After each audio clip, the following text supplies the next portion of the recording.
আল্লাহ বলেন দুনিয়ার নিজামটা আমি সাজাইছি, কাউকে ধনী বানাইছি, কাউকে গরিব বানাইছি, কাউকে মালিক বানাইছি, কাউকে কর্মচারী বানাইছি।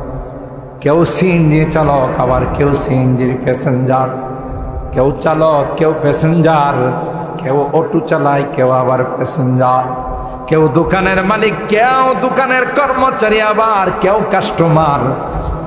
আল্লাহ কয় নিজামটা সুন্দর করে আমি আল্লাহ সাজাইছি।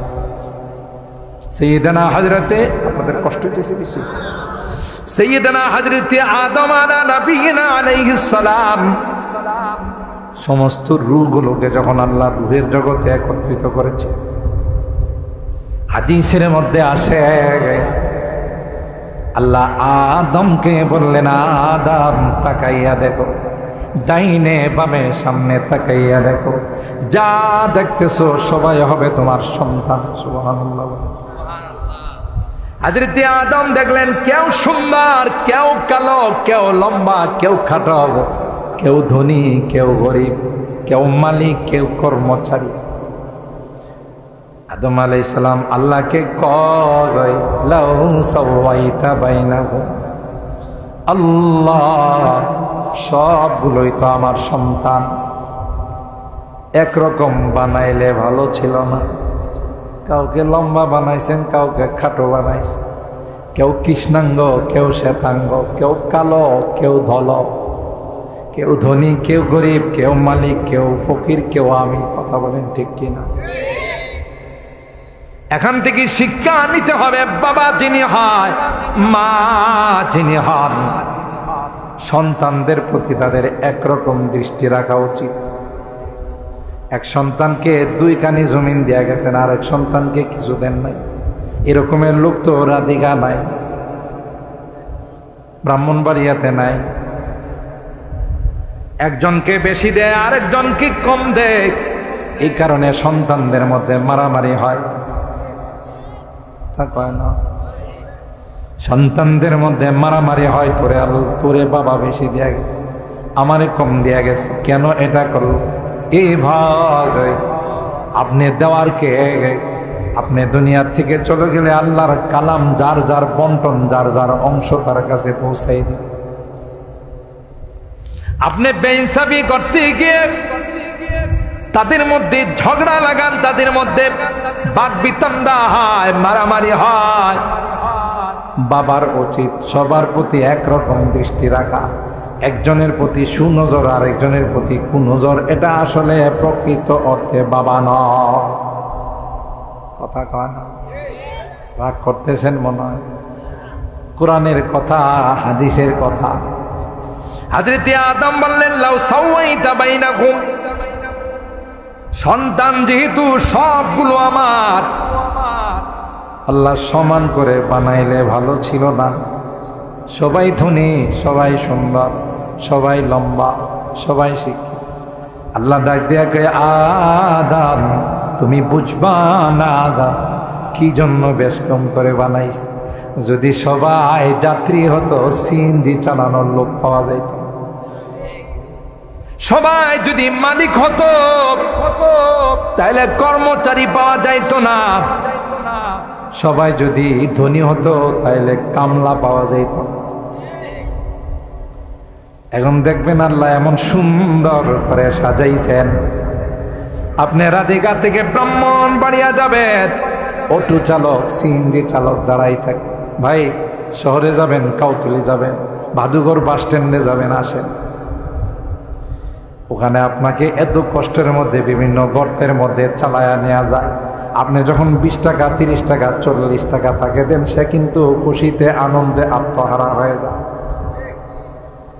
আপনি হাঁটা লাগে নাই, আপনি সিএনজি করে আপনার গন্তব্যে পৌঁছে গেলেন, আর ওই সিএনজি চালক সিএনজি চালাইয়া সেও খুশি, আপনি ওখানে পৌঁছে খুশি। জোরে বলুন ঠিক কিনা?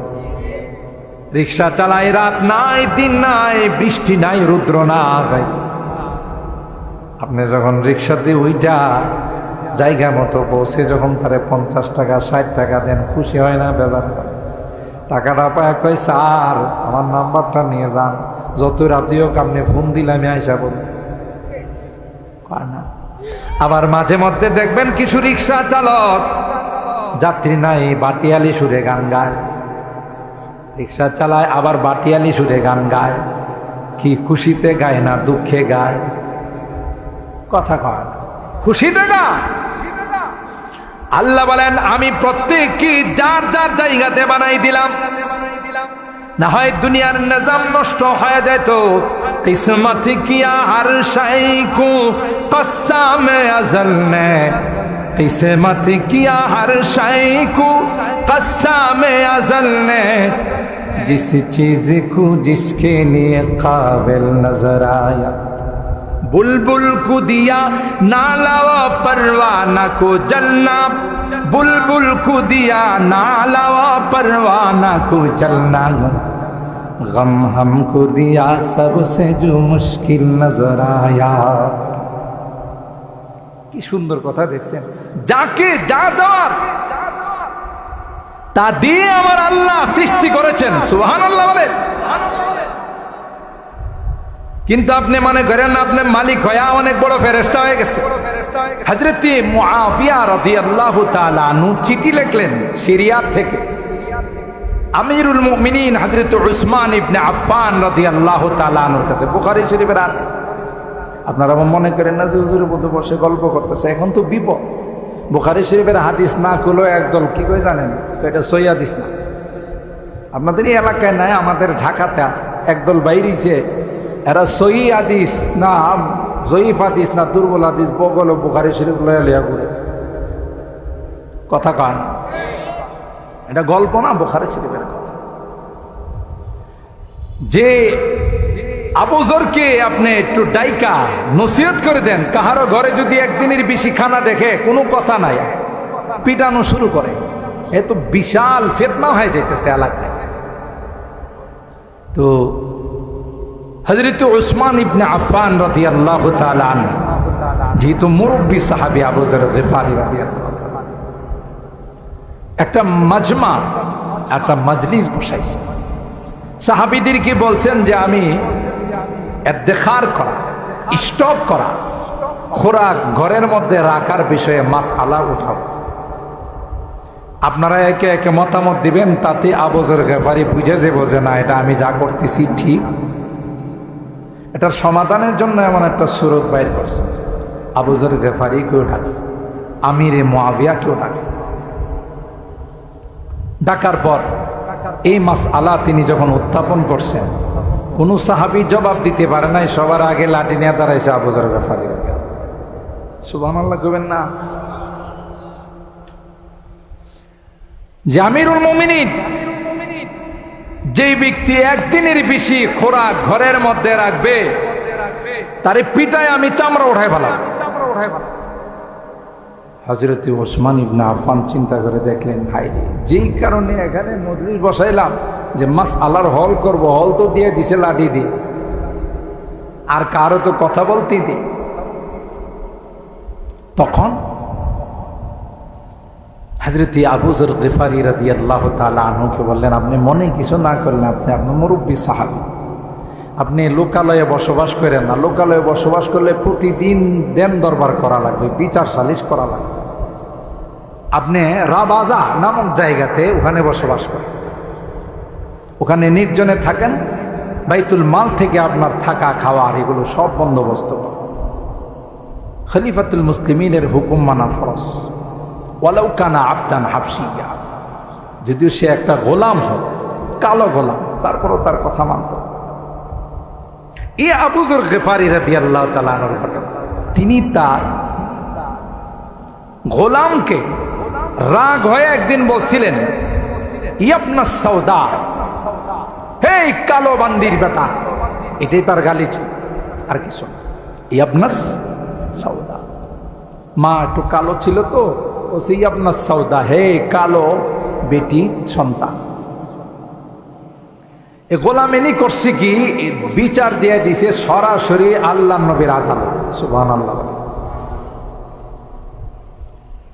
আর আল্লাহ নবীর আদালতে বিচার গেলে তখন আল্লাহ নবী স্বজন প্রীতি করতেন, হয় না? দলীয় লোকজনের ব্যাপারে একটু অন্য রকমের রায় দিতেন, নিজস্ব পরিচিত লোকদের ব্যাপারে অন্য রকমের রায় দিতেন। সুবহানাল্লাহ, ইসলাম আমাদের কি শিখাইছে আমরা তার ধারে কাছে। কত মানুষকে নির্দোষ বিভিন্ন কলা কৌশলে তাদেরকে ফাঁসির কাস্টে ঝুলানো হয়েছে। কথা কয় না, ধরা পড়বে না? وَنَضَعُ الْمَوَازِينَ الْقِسْطَ لِيَوْمِ الْقِيَامَةِ فَلَا تُظْلَمُ نَفْسٌ شَيْئًا وَإِنْ كَانَ مِثْقَالَ حَبَّةٍ مِّنْ خَرْدَلٍ أَتَيْنَا بِهَا وَكَفَى بِنَا حَاسِبِينَ। আল্লাহ বলেন কিয়ামতের কঠিন ময়দানে ইনসাফের আদালত কায়েম করব। এমন ইনসাফের আদালত কায়েম হবে, দুইটা পশুর মধ্যে যদি কোনো জুলুম হয়ে থাকে, ময়দানের মধ্যে বন্দের মধ্যে দুইটা ষাঁড় খোঁটা দেওয়া আছে, দেখা গেছে একটা ষাঁড় আর একটা ষাঁড়কে শিং দিয়া গোতা দেয়। কথা কয় না, মনে ঘুমায় গেছেন আপনারা? একটু কথা বলবেন, 12টার ভিতরে দোয়া করব ইনশা, লং টাইম নিব না। আল্লাহ পাক রব্বুল আলামিন ওই যে দুর্বল ষাঁড়কে শিং দিয়া গোতা দিয়েছিল, সবলকে দুর্বল বানাবেন আর দুর্বলকে আল্লাহ সবল বানাবেন। সুবহানাল্লাহ। দুইটা ষাঁড়কে, দুইটা গরুকে একত্রিত করে আল্লাহ দুর্বলকে বলবেন, দুর্বল, দুনিয়ার জমিনে তোমার উপর জুলুম করেছিল সবল ষাঁড়ে, আজকে আমি আল্লাহ তাকে দুর্বল বানাই দিলাম, তোমাকে সবল বানাই দিলাম। যে কয়টা গুতা দিয়ে তোমার উপর জুলুম করেছিল, সেই কয়টা গুতা এখন তুমি দিয়ে তার কাছ থেকে প্রতিশোধ নিয়ে যাও। কি বলেন? এত সহজ?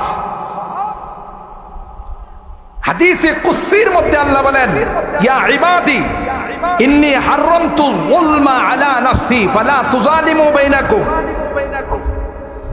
জুলুমকে আমি আল্লাহ হারাম করে দিয়েছি, তোমরা আপসে কোনো জুলুম করবা না। জালেম যখন জুলুম করে, মাজলুম যখন তারই নির্যাতিত হাতগুলো আল্লাহর দরবারে উঠায়, বদদুয়া করে, লাইসা বাইনাহু ওয়া বাইনাল্লাহি হিজাব, এই বদদুয়া ডাইরেক্ট আল্লাহর আরশের মধ্যে ধাক্কা লাগায়। ঠিক কিনা বলেন? এরকমের জুলুম বাংলাদেশ স্বাধীন হওয়ার পর কখনো হয় না। ঘুমাই গেছেন? জুলুমের পরিণতি বড় খারাপ হয়। জালেমদের কপালে হেদায়েত থাকে না। ইন্নাল্লাহা লা ইয়াহদিল কওমাজ যালিমিন, সবচেয়ে দুর্ভাগা তাদের কপালে হেদায়েত। ঠিক কিনা বলেন? যেখানে আল্লাহ জাল্লা জালালুহু আম্মা নাওয়ালুহু, দুইটা পশুর মধ্যে ইনসাফ কায়েম করবে, মানব দানবের মধ্যে কোনো ইনসাফ কায়েম হবে না। কথা কন। নেতাদেরকে তো আল্লাহ পাইব না, কারণ নেতাদের যে টাকার কথা আমরা শুনি, বিদেশে যে হাজার হাজার কোটি টাকা জমাইছে, আল্লাহর পিছনের পকেট দেয়া কয়েক কোটি টাকা দিয়ে দিলে আল্লাহকে তোর বিষয়টা আলাদাভাবে দেখ। কি কয়? কথা কয় না? হ্যাঁ, কামাইব না। বহুত তালিব খুদা মিলতা, শিকস্তা দিল नहीं मिलता, बहुत तालिब खुदा मिलता, शिकस्ता दिल नहीं मिलता, शिकस्ता दिल जैसे हासिल हकीकत में वही कामिल। কবি বলেন, কাহারো মনে যদি আঘাত দেওয়া হয়, কাহারো হৃদয় যদি ভেঙ্গে চুরমার করে দেওয়া হয়, দুনিয়ার কোন মানুষের কাছে বিচার পায় না, আসমানের মালিকের কাছে যদি বিচার দিয়ে দিই, আল্লাহর কসম রে, হাত তুলতে দেরি হয়, ওই হাত আল্লাহর আরশ পর্যন্ত যাইতে দেরি হয় না। কথা বলেন ঠিক কিনা? जो जलाता है किसी को खुद जलता है जरूर, जो जलाता है किसी को खुद जलता है जरूर, शमा भी जल जाता है परवाना जल जाने के बाद, शमा भी जल जाता है परवाना जल जाने के बाद। আরেকজন যে জ্বালাইবা তোমারও জ্বালা লাগবে, কারণ এক মাগে কথা কয় না, এক মাগে শীত যায় না। কথা মনে রাখো, দুনিয়াতে বিচার পাবে না, আসমানের মালিকের কাছে বিচার। আর মালিকের আদালতে কোনো দুই নাম্বারই নাই। মালিকে কোনো বিচারক নয়, বিচারের দিনের মালিক। আলহামদুলিল্লাহি রাব্বিল আলামিন আর রহমানির রহিম মালিকি ইয়াউমিদ্দিন। তিনি কিন্তু বিচারক নয়, প্রধান বিচারপতি দিকে নিয়ে সব বিচারপতিরে। সাংবাদিকরা যদি প্রশ্ন করে অমুকের ফাঁসির রায় দিলেন, অমুকের যাবজ্জীবন দিলেন, অপরাধ কই উপরের নির্দেশ। বিচারকরা যখন বিচার করে তারাও কোনো কিছুকে ফলো করে, কোনো চাপের মধ্যে বিচার করে। আল্লাহ ডাক দেয়া কয়, না না আমি বিচারক নই রে, আমি বিচারের দিনের মালিক, আমি বিচারের দিনের মালিক। আমার উপর কারো কোনো পাওয়ার নাই, কারো কোনো চাপ নাই। ঠিক কিনা বলি? আর ভাইরা, বিচারের সিস্টেম কি হবে এটাও আল্লাহ কোরআনে কারীমের বহু জায়গায় বলে দিয়েছেন। বাদী বিবাদী উভয়ের বক্তব্য শোনার পর সাক্ষী তালাশ করতে হবে। এক পক্ষে যদি কোনো কথা শুনে রায় দেওয়া হয়, আল্লাহ কয় এটাও তুমি ঠিক করলা না, তুমি বেইনসাফ করলা। হযরত দাউদ আলাইহিস সালাম, তার কাছে একজন এসে বললেন, ইন্না হাযা আখি লাহু 99 নাজা ওয়া লিয়া নাজাতুন ওয়াহিদা ফাকালা আকফিলনিহা ওয়া আযানি ফিল খিতাব। বললেন, হুজুর আপনার কাছে একটা বিচার নিয়ে আসছে, এক গ্লাস পানি, আপনার কাছে একটা বিচার নিয়ে আসছে। এই যে আমার ভাই, তার 99টা দুম্বাস, আমার মাত্র একটা। এই ভাই আমার কাছে প্রস্তাব দিছে, কোরআনের কথা কি দিছে, সূরা সাদের আয়াত। আমাকে বলল যে তোমার মাত্র একটা, আমার 99টা, একটার কারণে আমার 100টা পূরণ হইতেছে না, তোমার একটা দিয়ে দাও। দিয়ে দিলে আমার 100 হয়ে যাবে। কথা কয় ঠিক না? যেমন আমাদের বন্ধু রাষ্ট্র, আপনারা চিনেন কিনা জানি না, আমাদের আশেপাশে যে রাষ্ট্র আছে এটার নাম কি? বন্ধু রাষ্ট্র। আমাদের বন্ধু, প্রাণের প্রাণ, জানের জান, এরা আমাদের স্বাধীনতায় সহযোগিতা করছে। এই জন্য আমরা তাদেরকে কলিজার টুকরা বন্ধু মনে করি।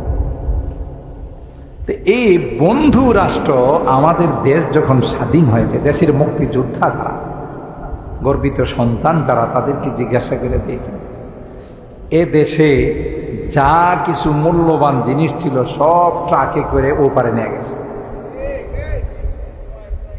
এই যে টুয়া টুয়া এনেছে, মুরব্বীরা দেখছে। কথা কন ঠিক কিনা? কেন? এরা আমাদের বন্ধু। সেপারেট হয়েছে, জুদা হয়েছে পরিবার। তো বন্ধু খবর পাইছে, আয়সা করতেছে, দোস্ত খুব কষ্ট লাগলো, পরিবার থেকে তোমার জুদা করে দিছে, সেপারেট করে দিছে, পৃথক করে দিছে। কি কি পাইছে? কি আর একটা প্লেট, একটা পাতি, আর এরকমের একটা চেয়ার পাইছি, একটা চৌকি পাইছি। তো ওই বন্ধু কি কইতেছে জানেন? বলতেছে যে দোস্ত, এগুলো দিয়ে তো আর তোমার সংসার চলব না, তো তুমি একটা কাজ করো, যেগুলো পাইছো এটা আমারে দিয়া দাও, তোমার তো নতুন করে কিনাই লাগবো। কথা কয় না। আচ্ছা বলুন তো দেখি, হে বন্ধু না রাক্ষস? বন্ধু না রাক্ষস?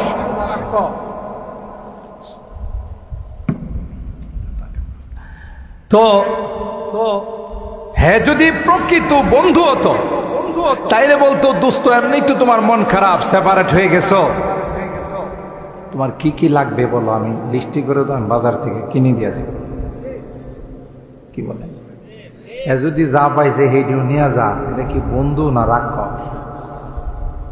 তা আমাদের এই মার্কা বন্ধু হলো ইন্ডিয়া, যে ইন্ডিয়া আমাদের সব কিছু নিয়ে গেছে। এরপরও রাত্রের আধারে বেড়িবাঁধ খুলে দিয়ে আখাউড়ার মানুষ, ফেনীর মানুষ, নোয়াখালীর মানুষ কি পানিতে ডুবায় মারার ষড়যন্ত্র করছে। এটা হলো বন্ধু। প্রতিদিন বর্ডারে কয়েকজনকে হত্যা না করলে, 10-15 জন হত্যা না করলে বন্ধুর মনে শান্তি লাগে না। কথা কয় বেশি পণ্ডিতি করা ভালো নয়। কোরআনে আল্লাহ বলেন মুসলমানদের বন্ধু কোনো অমুসলিম হতে পারে না। কোরআনের কথা সত্য না আপনার কথা সত্য? আল কুফরু মিল্লাতুন ওয়াহিদা, সমস্ত কাফেররা এরা এক, তাদের একটাই মাত্র মিশন, একটাই মাত্র টার্গেট, মুসলমানদেরকে কিভাবে শেষ করে দেওয়া। ঠিক না বেঠি? তাইলে বন্ধু যিনি হন সে তার প্রতি দয়াবান। অমুসলিম মুসলমানের কোনোদিন বন্ধু হতে পারে না। ঠিক কিনা বলেন? এটা মনে রাখতে হবে। এটা মালিকের কথা, আল্লাহর কথা।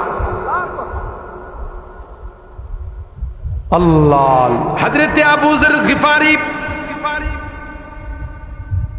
শুধুমাত্র বলেছিলেন ইবনে সৌদা, এ কালো মেয়ের সন্তান। রাগ হয়ে এই সুটুকুন শুধু বলেছিলেন। গোলামকে পয়গম্বরের দরবারে বলে, পয়গম্বর আপনার সাহাবী আবু যর আমাকে বলে গালি দিয়েছে। আল্লাহর নবী কথা কয় নাই, তুই তো গোলাম, আবু যর হলো আমার প্যারা সাহাবী। দেরি করে নাই পয়গম্বর সাথে সাথে আবু যর, এরা তোমাদের অধীনস্থ হয়ে কাজ করে, তোমার গোলাম, তোমার বান্দি, তোমার কর্মচারী। কিন্তু মনে রেখো দুনিয়ার এই তরতিবটা, নিজামটা কে সাজাইছে? জোরে কোন? সূরাতুল যুখরুফের মধ্যে আমার আল্লাহ বলেন, নাহনু কাসামনা বাইনাহুম মাঈশাতাহুম ফিল হায়াতিদ দুনিয়া ওয়া রাফা'না বা'দাহুম ফাওকা বা'দিন দারাজাত লিয়াত্তাখিযা বা'দুহুম বা'দান সুখরিয়া ওয়া রাহমাতু রাব্বিকা খায়রুম মিম্মা ইয়াজমাউন। আল্লাহ বলেন দুনিয়ার নিজামটা আমি সাজাইছি, কাউকে ধনী বানাইছি, কাউকে গরিব বানাইছি, কাউকে মালিক বানাইছি, কাউকে কর্মচারী বানাইছি। কেউ সিএনজি চালক, আবার কেউ সিএনজির প্যাসেঞ্জার, কেউ চালক, কেউ প্যাসেঞ্জার, কেউ অটো চালায়, কেউ আবার প্যাসেঞ্জার, কেউ দোকানের মালিক, কেউ দোকানের কর্মচারী, আবার কেউ কাস্টমার। আল্লাহ কয় নিজামটা সুন্দর করে আমি আল্লাহ সাজাইছি। সাইয়েদনা হযরতে, আপনাদের কষ্ট হইতেছে কিছু, সাইয়েদনা হযরতে আদম আলা নবিয়িনা আলাইহিস সালাম সমস্ত রূহগুলোকে যখন আল্লাহ রূহের জগতে একত্রিত করেছে, হাদিসের মধ্যে আসে আল্লাহ আদমকে বললেন, আদম তাকাইয়া দেখো, ডাইনে বামে সামনে তাকাইয়া দেখো, যা দেখতেছো সবাই হবে তোমার সন্তান। সুবহানাল্লাহ।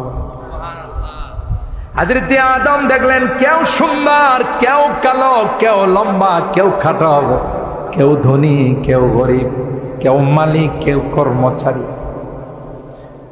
আদম আলাইহিস সালাম আল্লাহকে কয়, লাউ সাওয়াইতা বাইনাহুম, আল্লাহ সবগুলোই তো আমার সন্তান, একরকম বানাইলে ভালো ছিল না? কাউকে লম্বা বানাইছেন, কাউকে খাটো বানাইছেন, কেউ কৃষ্ণাঙ্গ, কেউ শ্বেতাঙ্গ, কেউ কালো, কেউ ধল, কেউ ধনী, কেউ গরিব, কেউ মালিক, কেউ ফকির, কেউ আমি। কথা বলেন ঠিক কিনা? এখান থেকে শিক্ষা নিতে হবে, বাবা যিনি হয়, মা যিনি হন, সন্তানদের প্রতি তাদের একরকম দৃষ্টি রাখা উচিত। এক সন্তানকে 2 কানি জমিন দেয়া গেছেন, আর এক সন্তানকে কিছু দেন নাই। এরকমের লোক তো রাধিকা নাই, ব্রাহ্মণবাড়িয়াতে নাই। একজনকে বেশি দেয়, আরেকজনকে কম দেয়। এই কারণে সন্তানদের মধ্যে মারামারি হয়, তা কয় না? সন্তানদের মধ্যে মারামারি হয়, তোরে বাবা বেশি দেয়া গেছে, আমারে কম দেয়া গেছে, কেন এটা করলো? এই ভাই